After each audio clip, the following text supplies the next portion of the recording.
पहले वाला वीडियो आपने समझ लिया स्टॉक मार्केट वर्क कैसे करता है। अब हम बात करते हैं डिमांड एंड सप्लाई की।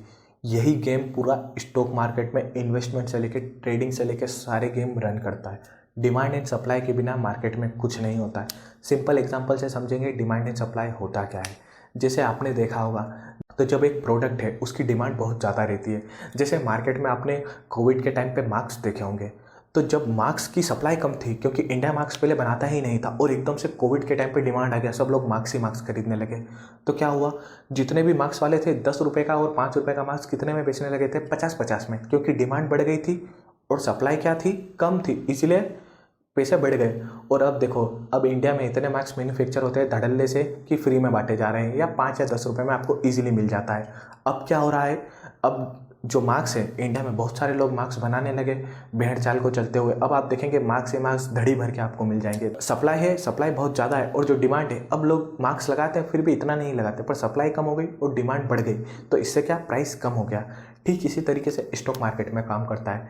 किसी भी स्टॉक की अगर प्राइस बढ़नी होगी तो उसकी डिमांड ज़्यादा होनी चाहिए, क्योंकि नंबर ऑफ शेयर जितने भी स्टॉक मार्केट में है वो तो उतने ही है ना, वो तो बढ़ने वाले नहीं है। पर अब जब सब लोगों को खरीदना है, जैसे हम एग्जांपल ले लेते हैं किसी भी एक कंपनी का, इसे इन्वेस्टमेंट के लिए मत समझिएगा।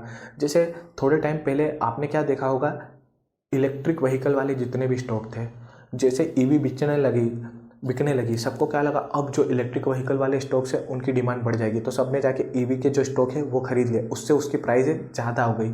इसका अपोजिट किस में हुआ, इसका अपोजिट आप अडानी में समझ सकते हैं ना। अडानी में आप बाइंग के लिए भी समझ सकते हैं, जब तक अडानी बढ़ रहा था सब खरीद रहे थे, तो डिमांड क्या थी, ज़्यादा थी, और सप्लाई कम थी, तो अडानी बढ़ते जा रहा था। और वैसे ही क्या हुआ, जैसे ही एक हिंडनबर्ग का केस आया तो क्या हुआ, सब डर गए, सबको क्या लगा अब ये बहुत तगड़ा गिरेगा, तो सब लोग बेचने लगे और खरीदने वाले हुए ही नहीं। तो होना क्या था, प्राइस गिर गई।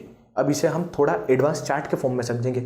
ये जो चार्ट है ना, अगर आप अभी नहीं समझ पा रहे हैं तो कोर्स के एंड तक नहीं, आप मिडिल तक ही बिल्कुल समझ जाएंगे, पर अभी आपको चार्ट को यहाँ से बोर्ड से भी समझना होगा, तो हम वही ड्रॉ करेंगे।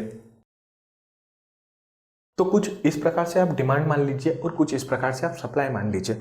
अब आपने अगर स्टॉक मार्केट का चार्ट देखा होगा, तो जैसे प्राइस है, प्राइस मान लीजिए जैसे ही डिमांड के लेवल पे आएगी ना, यहाँ पर जैसे ही प्राइस डिमांड के लेवल पे आएगी किसी भी स्टॉक की, तो यहाँ से वो बढ़ेगी और प्राइस बढ़ना चालू होगी, क्योंकि डिमांड ज़्यादा होगी। यहाँ पे जहाँ पे भी डिमांड वाला एरिया होगा ना, ये क्या है, यहाँ पर जितने भी लोग हैं ये इस शेयर को बाय करना चाहते हैं। इस शेयर को आप मान लीजिए 100 रुपये है, तो जितने भी इन्वेस्टर है ना वो 100 रुपये पे बाय करना चाहते हैं, और ये सप्लाई का लेवल हम मान लीजिए 150। तो लोग क्या सोच रहे हैं कि मैंने अपनी एक कंपनी खोली, अब आपको क्या लग रहा है कि अजय की कंपनी अगर मुझे 100 रुपये पे मिल गई तो मैं इसे छोड़ूंगा नहीं, मैं इसे खरीद कर रहूँगा। तो यहाँ पे ऑटोमेटिक डिमांड होगी, तो जैसे ही 100 रुपये पे आएगा ना, तो सब लोग तेज़ी से बाय करने लगेंगे। अब बाय करने लगेंगे तो क्या हो जाएगा, मेरे 10 ही शेयर हैं, अब 10 ही लोग बाय कर सकते हैं, तो लोग बोलेंगे अरे 100 पे नहीं मिला, चलो 110 पे खरीद लूँगा, 120 पे, ऐसे ऐसे करके आप 150 तक ले जाएंगे। तो ये मेरी प्राइस बढ़ गई डिमांड वाले एरिया। डिमांड वाला एरिया वो होता है जहाँ से इन्वेस्टर बाय करना चाहते हैं, है ना। तो यहाँ से जैसे ही प्राइस डिमांड वाले एरिया पे आती है तो बढ़ेगी, क्योंकि यहाँ पे क्या होगी, डिमांड ज़्यादा होगी, सप्लाई कम होगी, प्राइस बढ़ेगी, हमने समझा, और ये सप्लाई पे पहुँच जाएगी।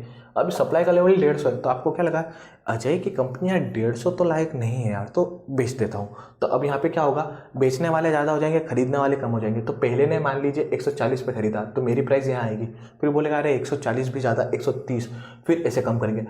ऐसे करते करते मैं फिर से डिमांड पे आ जाऊँगा। अब डिमांड पे आ जाऊँगा तो पहले ही लोग बैठे हैं कि 100 पे तो छोड़ना नहीं है, तो ये फिर अप डाउन, ऐसा ही डिमांड एंड सप्लाई का कॉन्सेप्ट है ना, ये वर्क करता है। तो जब भी मार्केट में कोई भी स्टॉक डिमांड वाले लेवल पे आ जाएगा ना, तो वहाँ से अपसाइड जाता है। लाइव चार्ट में भी आप बहुत देख सकते हैं, मैं आपको एग्जांपल लगा दूंगा, पर आप डिमांड समझ गए और सप्लाई समझ गए, इस कॉन्सेप्ट पे ही स्टॉक मार्केट करता है। अब ये 1 साल में भी होता है, 6 महीने में भी होता है, और 10 दिन में, 1 दिन में, 5 मिनट में, हर मिनट में यही होता है। जब डिमांड ज़्यादा होती है और सप्लाई कम तो प्राइस बढ़ती है, और सेम इसका अपोजिट काम करता है। तो ये हर लेवल पे काम करता है।